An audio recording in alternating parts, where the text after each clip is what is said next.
వి gold trusted gold buyers. మీరు తాకట్టు పెట్టిన బంగారాన్ని విడిపించి ఈ రోజు ఉన్న మార్కెట్ ధరకు కొనబడును.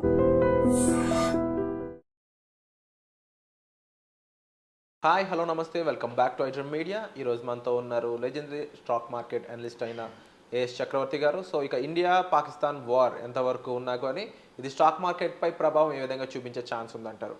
ఆఫ్టర్ ఎఫెక్ట్స్ వల్ల మనం ఏమైనా నష్టపోయే అవకాశం ఉందా? మార్కెట్లో కాస్త డ్రాప్ డౌన్ ఏమైనా జరిగే అవకాశాలు కనిపిస్తున్నాయా? ఇవన్నీ కూడా తెలుసుకుందాం. నమస్కారం సార్. నమస్తే. సో ఇండియా పాక్ వార్, ఇది ఇంకా దీని మీద క్లారిటీ అయితే రాలేదు. వార్కి ఎక్కువ సన్నద్ధాలు అయితే జరుగుతున్నాయని తెలుస్తూ ఉంది. బట్ ఏ రకంగా జరిగిన ఇండియన్ స్టాక్ మార్కెట్పై గ్లోబల్ ఫ్యాక్టర్స్ పరంగా ఎటువంటి ఇంపాక్ట్ ఉంటుంది, ఈ వార్ పరంగా ఎలాంటి ఇంపాక్ట్ ఉంటుంది, సో ఏంటి ఫ్యూచర్? రెండు విషయాలు మనం డిస్కస్ చేసుకోవాలి విరాట్ గారు. ఒకటి, వార్ వస్తుందా అనే క్వశ్చన్. మీరు సోషల్ మీడియాలో కనుక గమనించినట్టయితే ప్రతి ఒక్క వ్యక్తి కూడా పాకిస్తాన్ పేసమార్చాలి, పీఓకు మొత్తం ఆక్రమించాలి, పాకిస్తాన్ లాహోర్దా కొట్టాలి, పాకిస్తాన్ అసలు మొత్తం ఆక్రమించాలి, పాకిస్తాన్ తగిన బుద్ధి చెప్పాలి, పాకిస్తాన్ ఖబర్దార్, ఇలాంటి దేశభక్తి సంబంధించినటువంటి వీడియోలు అపారంగా నేను చూస్తున్నాను. వీటన్నిటి చూసిన తర్వాత నేను ఓపెన్గా చెప్పదలుచుకున్నాను. ప్రజలకి ఏంటంటే ఒక భావోద్వేగాలు ఉంటారు. నా పర్సనల్ ఒపీనియన్ అయితే గత 6 నెలల నుంచి మనం భారతదేశ రాజకీయాలు, భారతదేశ రాజకీయాలు కాదు, అంతర్జాతీయ రాజకీయాలు మనం పరిశీలించుకుంటున్నట్టయితే కొంత కుట్రకోణం కనపడుతుంది భారతదేశం మీద అనేది నాకు స్ట్రాంగ్ ఒపీనియన్. ఎందుకంటే మనం ప్రతి విషయాన్ని పరిగణలో తీసుకోవాలి. బంగ్లాదేశ్ ఇష్యూలో అట్టర్ ఫెయిల్యూర్ అయింది. నెంబర్ 1. ఎవరు చెప్పినా ఒప్పుకున్నా ఒప్పుకోపోయినా పక్కనే ఉన్న బంగ్లాదేశ్లో హసీనా దించేసి మహమ్మద్ యూనస్ ఎక్కటం అనేటువంటిది 110% అట్టర్ ఫెయిల్యూర్ అయింది. రీసెర్చ్ అండ్ అనాలిసిస్ ఇండియన్ సంబంధించి అట్టర్ ఫెయిల్యూర్. తర్వాత ఇండియన్ మిలిటరీ సంబంధించిన ఐబీ కూడా అట్టర్ ఫెయిల్యూర్ అయింది. మనం యాక్సెప్ట్ చేయాల్సింది ఇవాళ నిజాయితీగా చెప్పాలంటే. దేశభక్తి వేరు, కొన్ని నిజాయితీ ఒప్పుకోవటం వేరు. దేశభక్తి అనంగంలోనే ఊరకనే పోస్టింగ్లు పెట్టుకోవడంలోనే దేశభక్తి ఉన్నట్టు కాదు. ఒక నిజాయితీ అనాలిసిస్ చేసేటప్పుడు మనం ఇండియన్ గవర్నమెంట్ ఫెయిల్ అయిపోయింది. ఫెయిల్ బంగ్లాదేశ్ పరిణామ క్రమంలో. యూనస్ అడ్వైజరీ ఇది అవ్వటం అనేటువంటిది, చీఫ్ అడ్వైజర్ అవ్వటం అనేది బంగ్లాదేశ్కి, దాన్ని మనం నిరోధించలేకపోవటం, దాన్ని ముందే పసిగట్టలేకపోవటం, షేక్ హసీనా దిగటం, అక్కడ మిలిటరీ వీటన్నిటి బేస్ చేసుకుంటే ఫెయిల్ అయింది. ఇండియన్ మిలిటరీ ఏజెన్సీస్ ఫెయిల్ అయినాయి, ఐబీఎస్ ఫెయిల్ అయినాయి, ప్లస్ బోర్డర్ సెక్యూరిటీ సంబంధించినటువంటి ఐబీ కూడా ఫెయిల్ అయింది, ఇంటెలిజెన్స్ కూడా ఫెయిల్ అయిపోయింది. నో డౌట్ 3 ఫెయిల్యూర్స్ అవి. నెంబర్ 1 అది పక్కన పెట్టండి. తర్వాత దీని ముందు ఇంకో ఉపద్ఘాత అంటే మహమ్మద్ యూనస్ ఈ మధ్య చైనా పోయినప్పుడు చైనాలో చాలా బాహాటంగా చెప్పాడు. మీకు చికెన్ నెక్ని మనం క్యాప్చర్ కన్నా చేయగలిగితే ఈశాన్య రాష్ట్రాలకి ఇండియాకి కట్ అయిపోతుంది సంబంధ బాంధవ్యాలు, మనం కట్ చేసేయచ్చు, లాక్ స్టేట్లు అయిపోతాయని చెప్పి ఒక స్టేట్మెంట్ ఇచ్చాడు. అంటే అంతర్జాతీయ రాజకీయాలు మనం నిశ్చితంగా పరిశీలించేటప్పుడు అది అయిపోయిన తర్వాత పాకిస్తాన్ ఆర్థికంగా చాలా దెబ్బతింది. ఇవాళ పాకిస్తాన్కి అంత ధైర్యం ఎక్కడి నుంచి వచ్చింది? Try to understand.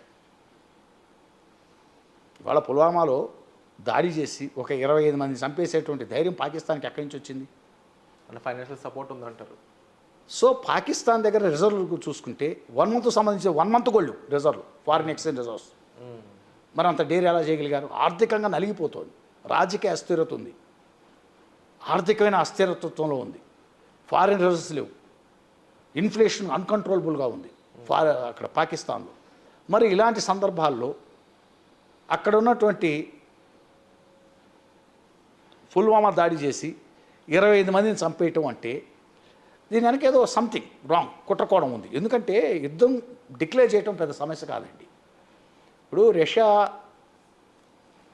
ఉక్రెయిన్ మీద దాడి స్టార్ట్ చేయడానికి ముందు ఏమనుకున్నాడంటే మార్నింగ్ 6 o'clock స్టార్ట్ చేస్తే వారు లంచ్కి క్లోజ్ చేసేయచ్చు అనుకున్నాడు, లంచ్ టైం క్లోజ్ చేసేయచ్చు, ఏముంది ఉక్రెయిన్ అనుకున్నాడు. ఉక్రెయిన్ మీద దాడి చేసిన తర్వాత ఉక్రెయిన్ ఉన్న వెనకున్న శక్తులు బయటకు వచ్చినాయి. 3 ఏళ్ళు అయింది. 3 లక్షల మంది died in Russia. 3 lakhs died, 3 lakhs disable. అంటే ఓవరాల్గా ఏం చెప్తారు సార్ ఇప్పుడు? నేను చెప్తూ పోతున్నానండి. 3 lakhs డిజేబుల్ అంటే 6 లక్షల మంది, 3 లక్షల మంది చచ్చిపోవటం, 3 lakhs డిజేబుల్ అంటే కళ్ళు పోయో కాళ్ళు పోయో చేతులు పోయో పనికిరారు. రష్యా ఏ పరిస్థితికి వచ్చిందంటే అంతకుముందు ఫర్ ఎగ్జాంపుల్ తీసి చెప్తున్నా, రష్యాలో ఒక సోల్జర్కి 50,000 అనుకోండి, ఇవాళ 1,50,000 శాలరీ ఇవ్వాల్సిన పరిస్థితికి వచ్చింది. దొరకట్లే సోల్జర్స్. Try to understand. 3 సంవత్సరాలు ఇరకపోయాడు, ముందుకెళ్ళకపోతున్నాడు, వెనకెళ్ళకపోతున్నాడు. ఎందుకు చెప్తున్నా అంటే వారు డిక్లేర్ చేయాలి, పాకిస్తాన్ని తొక్కేయాలి, ఇవన్నీ పక్కన పెట్టండి. ముందు ఇక్కడ అసలు ఏం జరుగుతుంది, అంతర్జాతీయ పరిణామం అంటే అంతర్జాతీయంగా ఏం జరుగుతుంది.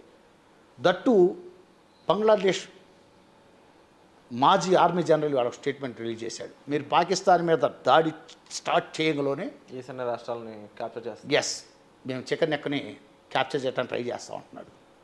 అందువల్ల ఆచితూచి వెళ్ళాలి. ఇంకోటి, చైనా నమ్మటానికి వీలేదు. చైనాను అస్సలు నమ్మటానికి వీలేదు. చైనా చాలా 1962లో యాక్చువల్ నెహ్రూ గారిని చాలా దారుణంగా మోసం చేసింది చైనా.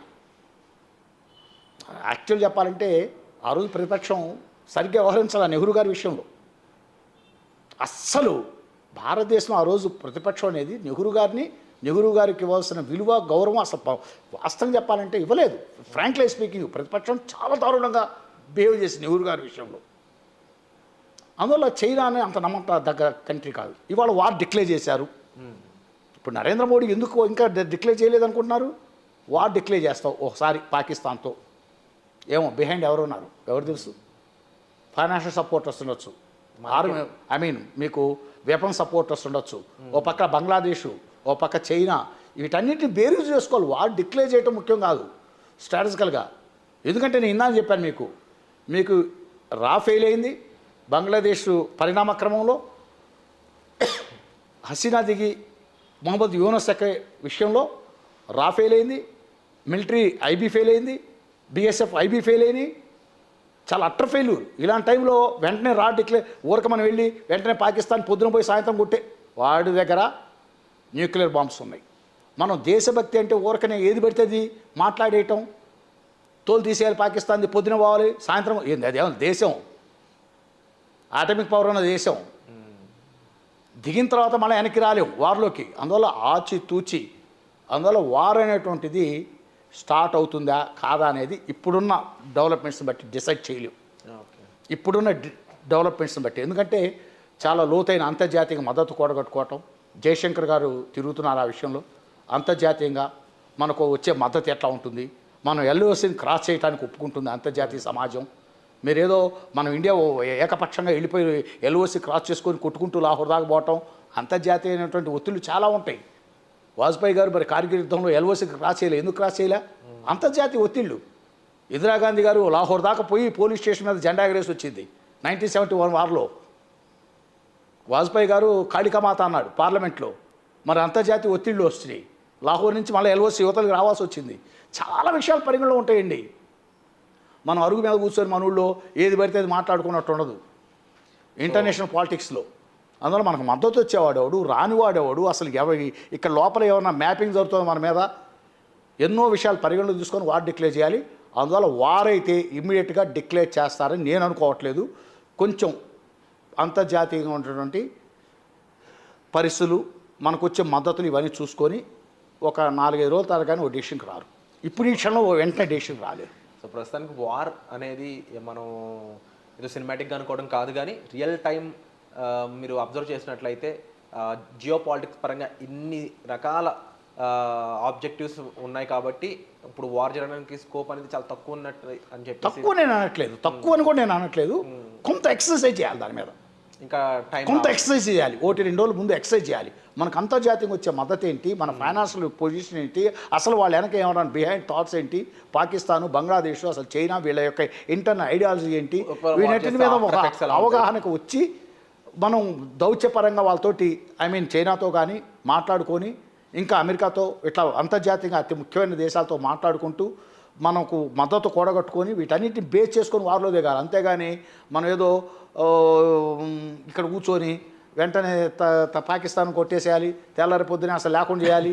ఇవన్నీ ఏంటంటే ఊరక అవన్నీ రియల్ గ్రౌండ్లో చెల్లవండి. మనం ఇక్కడ మాట్లాడుకున్నట్టు ఉండదు. అక్కడ చాలా స్ట్రాటజికల్గా చాలా విషయాలను కూలంకుషంగా పరిశీలించుకొని ఇంకా టైం తీసుకుంటూ 2-3 రోజులు అయితే కానీ ఒక క్లియర్ పిక్చర్ రాదు.